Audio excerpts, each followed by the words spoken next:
Okay, that's more comfortable. I've got my punch set up. We'll just use this a little bit and we'll probably switch to the smaller one. I'm going to just do a lot of this short pecking trimming to move my edges and just kind of do the same thing. Turning it for a point to do a little nibbling.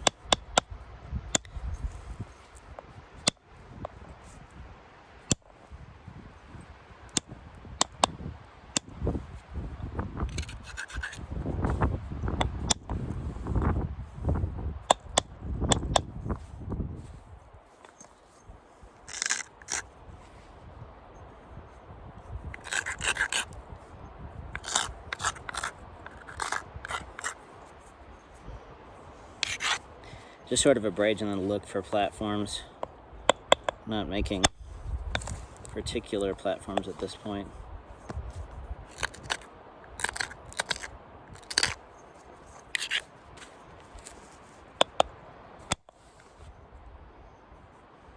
So you take one flake and then it makes a ridge. You just have to move some stuff out of your way.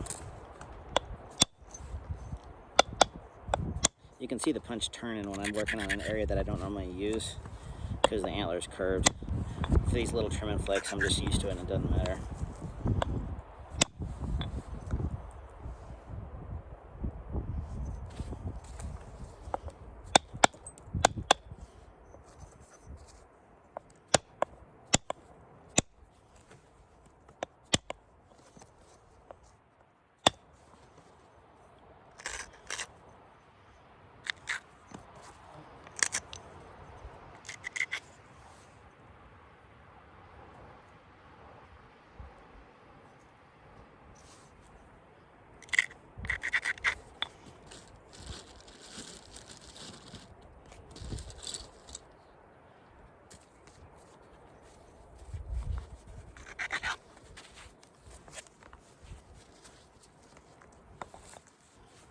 Kind of a shame I don't have an elk antler punch to make this, and I'm going to move my punch in the pine duff a little bit forward.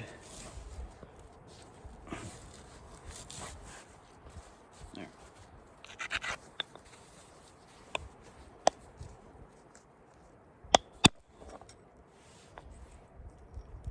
The reason I use the leather support is because I wanted to cut that plane flat.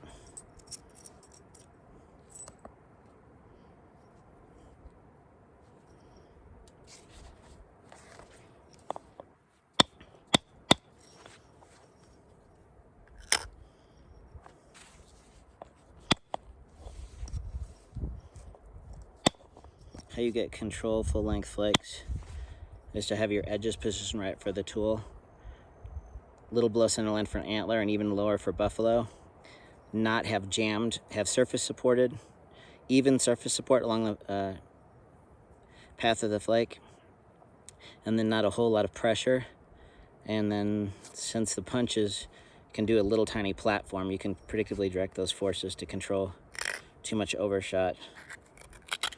And something that I've been wanting to do forever but haven't is get some buckskin, some thin leather, and then have a little hole in the top of it to where you can make a tiny isolated platform and then have that leather over the top and then pulled around and you hold it on the back. That way you can do narrow leather support so you're not having too flat. And then maybe if you have a little ridge, you can just control the keeping the flake intact along a very low and subtle ridge. I think that'd be really cool to do for some of those huge Angostura kind of things, or some Western Clovis, where they're controlling these punch flakes. You need thin leather to do it because any thick leather would stick out past your platform, and you wouldn't want to have to design platforms just for that. But if it was really thin animal skin, I think it would work really great. And I've been thinking about that for 20 years and I haven't done it. I went too deep. Why do I always make Clovises?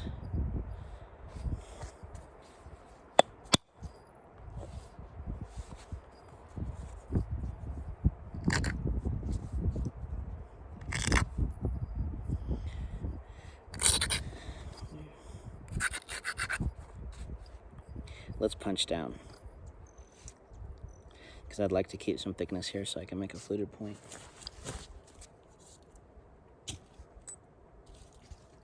These little sticks are so cool because they're so light. That was my phone holder earlier. This isn't some sort of contraption I use.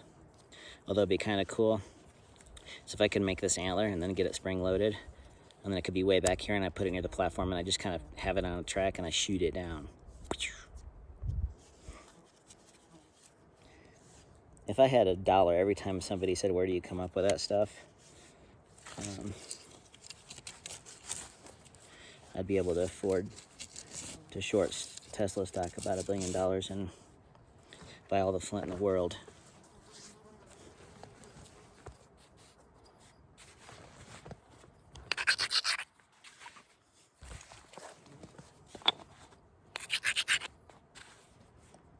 This is just duct taped on.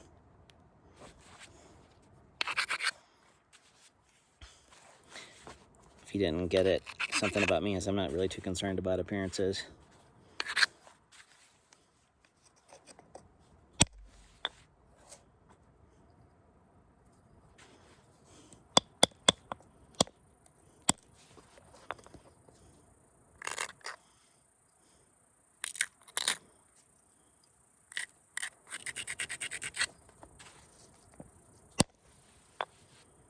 See, these smaller ones is what I needed.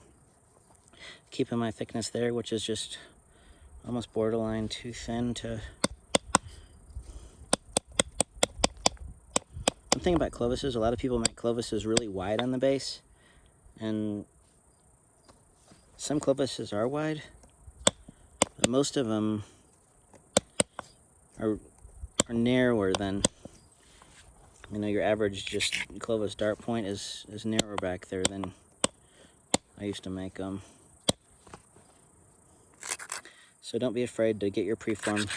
Spend some extra work to getting your preform, so you're not having to do a whole lot of margin work. You can on some clovises do a whole bunch of double beveled, steeper shaping to your hefting area. The fishtails are like that too.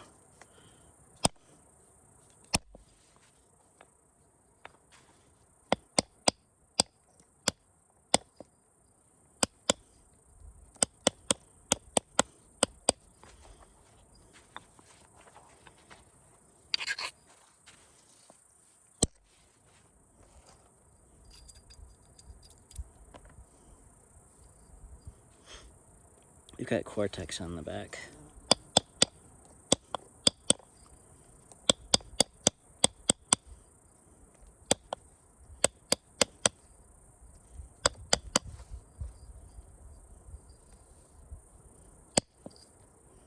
Boy, this breeze is hot.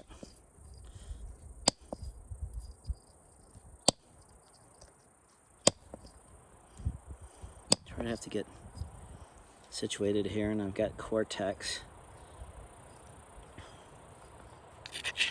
Not all clovises use the interline technique, and it's described that way because clovis technology is something that people assume is one thing, but temporally that it changes a lot, right? So the interline technique is used a lot on some of the bigger dome and plane clovises, like the St. Louis fluted, or some of those clovises that appear to have heavy pressure. It's probably controlled punch work, but when they get set up, their fluting on those is a distinct, like the later fluted stuff, like Crowfield, Gainey, Barnes, Cumberland, Folsom, their distinct fluting is powerful and is later, and so there's preparation that gets set up for the final flutes, to where the interline technique is just another, you know, lot of loaded pressure on the punch and then getting set up to make that ridge. But there's a lot of their clovises that don't have that. They have just an opportunistic, sometimes it's an opportunistic early hammerstone flake that even comes from the side, and they trim around it, but there's not undulation, so you can't see that the flute actually originated here, because the width of the flake represents what appears to be the flute termination. And then other clovises are just refurbished. I've seen clovises that just had a little pressure flake basal thinning. So you almost have to look at it site per site. with the lack of notches and the appearance of flutes, and you know, ovoid bifaces and things that appear to have bold flaking is what sort of clouds under. I don't know why I'm talking about all this stuff. I need to wear a t-shirt that says shut up and nap and wear it to remind myself.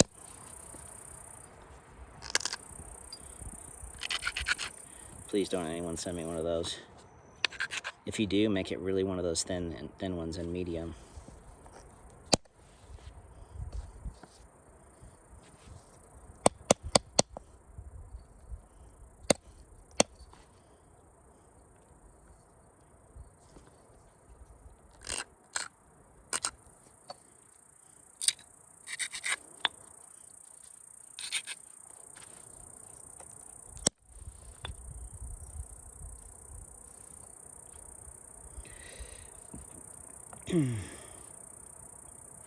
We're still pretty wide, actually.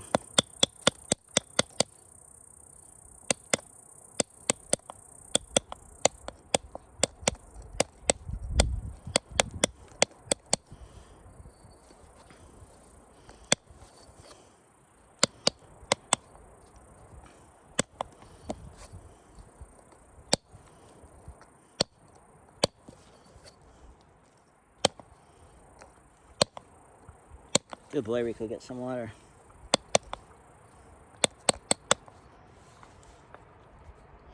Rico's 14, I think. His hips are bothering him a little bit, but he still gets around pretty good.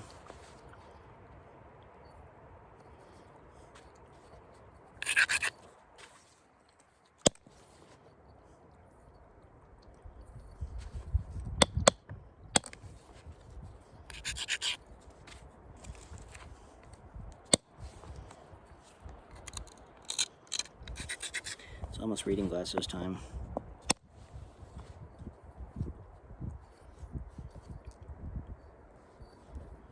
Let's make a modest Western Clovis.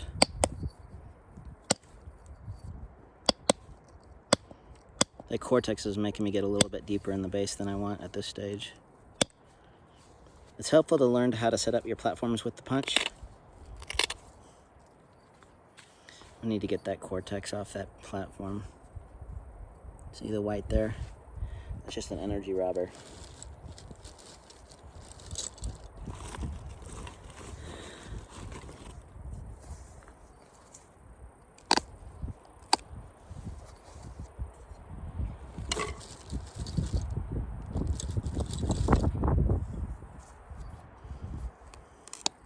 And I need my glasses.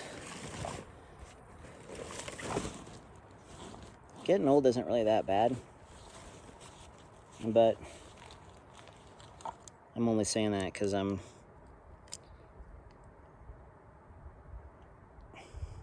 not to the point where it's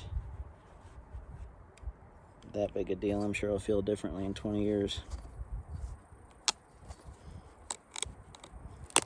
But what I've noticed, the older you get, and I'm going to try to avoid this, the more you talk about the weather, especially if you're a farmer, gosh. You talk about your prostate and the rain. I'm going to try to avoid that. Nobody wants to hear about that.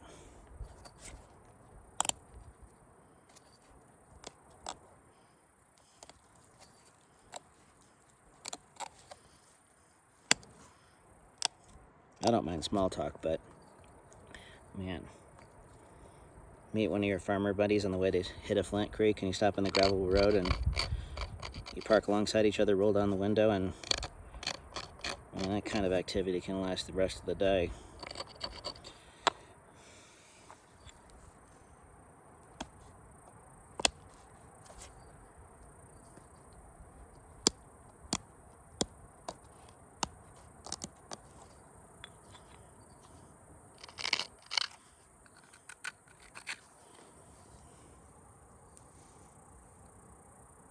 See how low I am in there? Low, not too isolated. I'm just gonna try to put punch to there. If you have leather and you're holding it like this, then and you don't have the energy transferred to the tip, then you can do that, but you have to be really careful because the terminations usually gonna want to go down. So what I like to do is make sure I've got some anchor on the tip. Some Clovis preforms have squared and ground tips. A lot of the late Clovis stuff does, and that's because they're anviling on something harder like bone. You can get more energy into your flutes that way, but you don't always need to. So I'm going to just hold it in the margins. I'm going to stick it against my leg. I got to move to the back because I got to... There we go, I'm on a root now.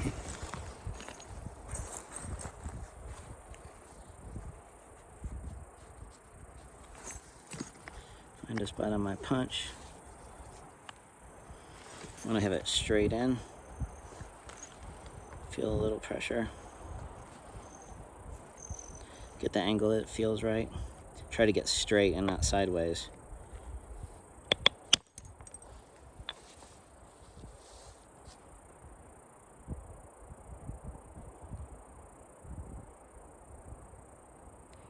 It'll work. Now I'm low, so I'm gonna have to build that back up. In doing so, you see how I did this domed? Now, see how flat I am here? I'm gonna wanna build some subtle convexity on this side. So because I domed it to this side first, I've got my edges about right to where when I lose width, it's not gonna seem out of stage and, you know, unbalanced. And then when I do that, I'll be able to get in, and I'll either have to just shorten these ears down, file this punch, or just go for a more modest flute with my other little smaller brow tine punch.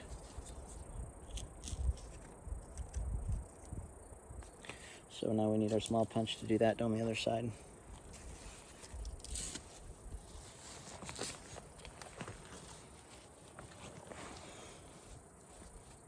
That's pretty cool, finding that elk bone. I enjoyed that, even though it was too far gone. I think I smelled that last year. I was walking down the creek below and I smelled something awful, and I walked around but I didn't find it.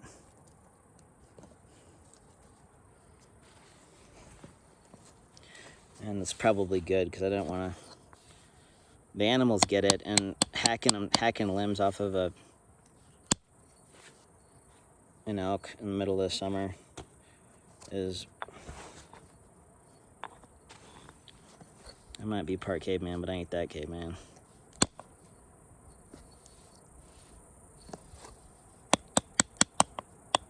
Get rid of these deltas and we can turn back.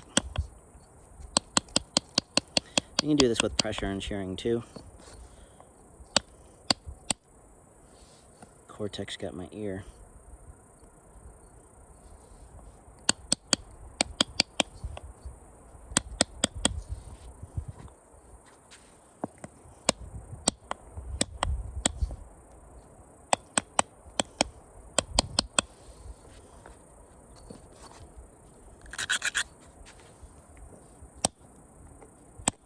There's intrusive flaking into the flute channels on a lot of fluted points.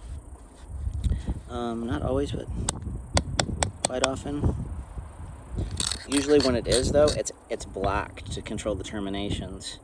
So even though you can, let's say you get a really wide flute, and then you're doing some intrusive work, it's usually blocked. And you can stop flakes where you want to, right? You can create an angle. So you can put a piece of wood or stone, and then you can pressure flake so that you can get your flakes to terminate at the same spot.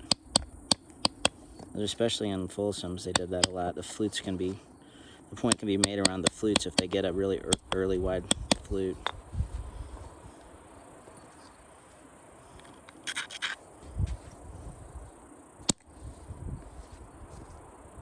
That one stepped in my flute channel a little bit, but it's okay. I need to do some buffalo shoe. Oh, I forgot my buffalo tool. I brought everything and I didn't bring that. I've got this one.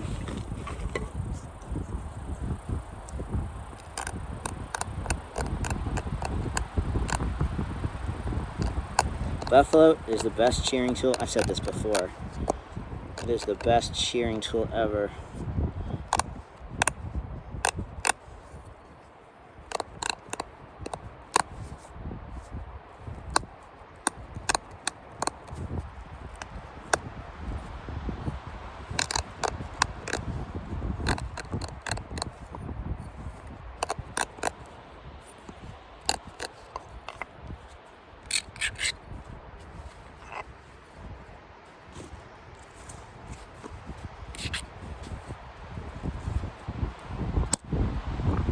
flake. Make sure it doesn't go past the middle.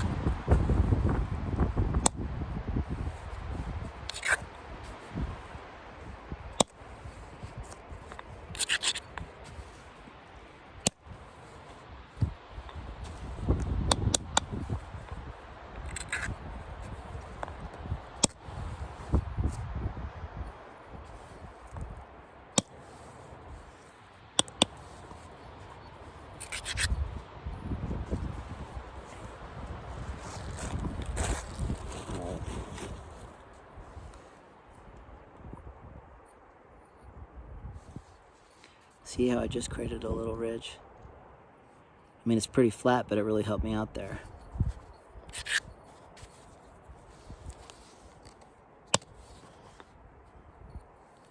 See the little bitty flakes? What's understood to be pressure flaking on a lot of stuff, Cody stuff and paleo stuff, is really misunderstood. Because these flakes look very pressure-like.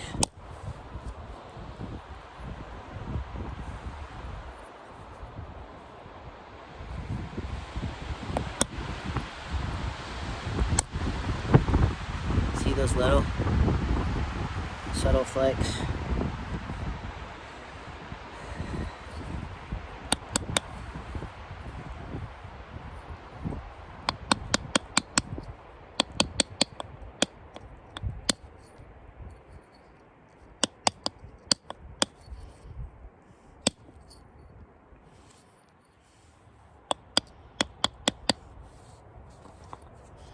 These ears aren't really all pointy and sharp on these.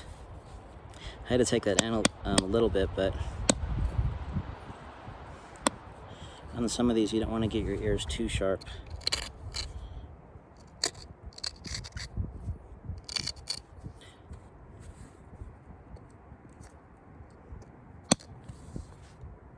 There we go. There we go. See how I formed the base? Now I just have to move my platform down. But I've got a nice ridge.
Hope that wind isn't too noisy.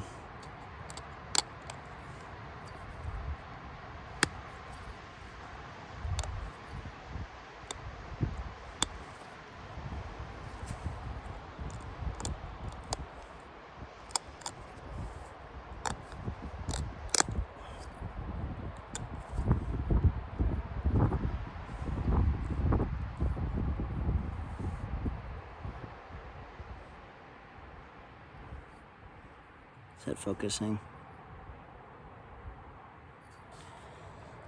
Okay. Now, if I can get a nice flute to sort of blend into that humongous flake, we'll be doing good.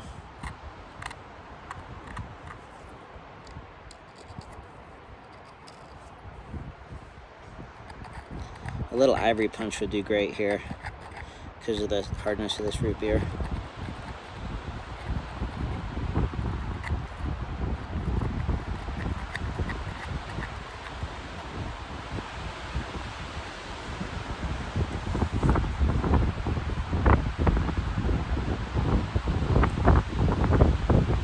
Seeing if I can clear my ears with this. It's gonna be close.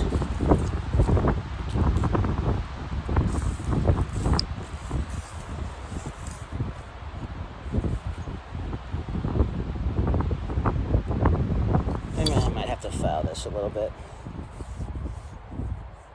I don't really feel like chipping my ear lobes off, or ears, or whatever you call them. I always call everything ears because I don't listen.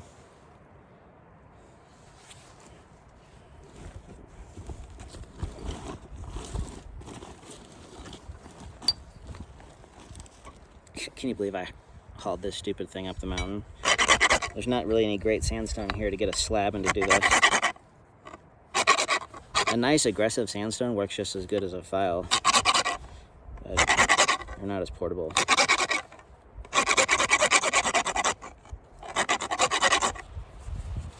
More than a dozen people have reminded me that Native Americans didn't have these.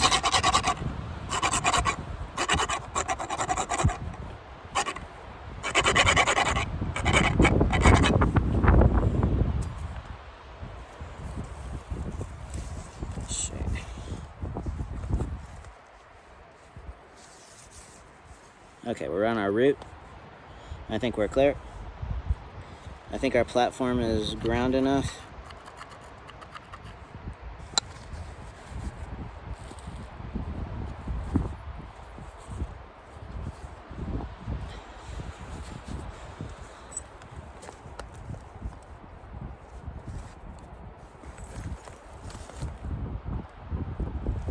Is that gonna come through and clip something?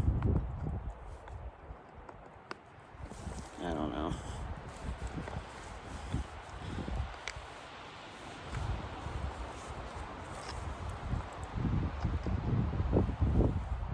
Yeah, it is. I'm turning this off. You guys don't want to put up with this. I'll turn it on in a minute.